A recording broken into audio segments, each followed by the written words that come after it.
दोस्तों, आज की कहानी है पिता का कर्जा कौन देगा। बहुत पुराने समय की बात है। एक गांव में एक भले आदमी गंगाराम का देहांत हो गया था। तो जैसे ही उस आदमी के परिवार वाले उसकी अर्थी को शमशान ले जाने लगे, तभी अचानक एक मोटे ताजे सेठ ने उस अर्थी का एक पाँव पकड़ लिया और बोला कि मरने वाले इस गंगाराम से मैं 2 लाख रुपए कर्जा मांगता हूँ, इसलिए पहले मुझे मेरे पैसे दे दो, तभी मैं इसकी अर्थी को शमशान ले जाने दूंगा। अब तमाम लोग तमाशा देख रहे थे। तभी उनके तीनों बेटे ने कहा कि हम तुम्हारा कर्जा नहीं देंगे। पिताजी का कर्जा पिताजी जाने, और वैसे भी अब वो तो इस दुनिया में ही नहीं। अगर तुम्हें इनकी अर्थी ले जानी है तो ले जाओ। ये सुनकर पूरा गांव गंगाराम के तीनों बेटों पर थू थू कर रहा था। अब गंगाराम के तीनों बेटे उस कर्जे को देने से पीछे हट गए। तभी गंगाराम के भाइयों ने भी कह दिया कि जब बेटे कर्जा नहीं दे सकते तो हम क्यों किसी का कर्जा भरे। अब गंगाराम की अर्थी को वहाँ रुके हुए बहुत देर हो गई थी। तभी ये बात गंगाराम की इकलौती बेटी तक पहुँच गई, तो वो भागी भागी अपने पिताजी की अर्थी तक पहुंची।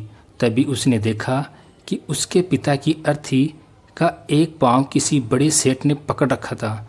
ये देखते ही उसने आंखों में आंसू लिए अपना सारा जेवर और जितने भी पैसे उसके पास थे वो उसे दे दिए, और फिर उस सेठ के आगे हाथ जोड़ते हुए ये कहा कि सेठ, अगर ये सब जेवर बेचकर भी आपका कर्जा पूरा न हो पाए तो मैं खुद आपका सारा कर्जा चुकाऊंगी, मगर इस समय मेरे पिताजी की अंतिम यात्रा को मत रोको।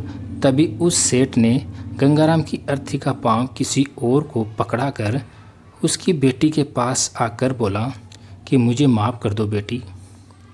दरअसल बात यह है कि मुझे गंगाराम से 2 लाख लेने नहीं बल्कि देने हैं। गंगाराम ने 3 साल पहले मेरी कुछ मजबूरी पड़ने पर अपनी एक ज़मीन बेचकर मुझे ये 2 लाख रुपये दिए थे, और वो तो इतना भला आदमी था कि मुझसे 1 रुपया भी ब्याज नहीं लिया। और आज जब मैं गंगाराम के रुपये लौटाने आया हूँ तो मुझे खबर मिली कि उनका तो देहांत हो गया।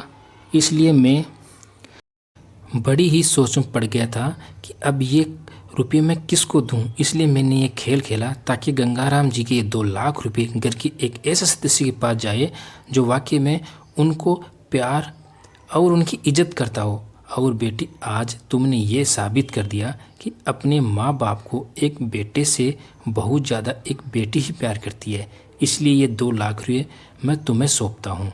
खास तुम जैसी बेटी हर घर में हो जो अपने माता पिता की इतनी इज्जत करती है। ये सब देखकर गंगाराम जी के बेटे और भाई का सिर शर्म से नीचे झुक गया। वाकई में दोस्तों, ये बात तो एकदम सच है कि एक माता पिता को बेटे से ज़्यादा बेटी ही प्यार और उनकी इज्जत करती है। इसलिए दोस्तों, बेटी पढ़ाओ और बेटी बचाओ। धन्यवाद।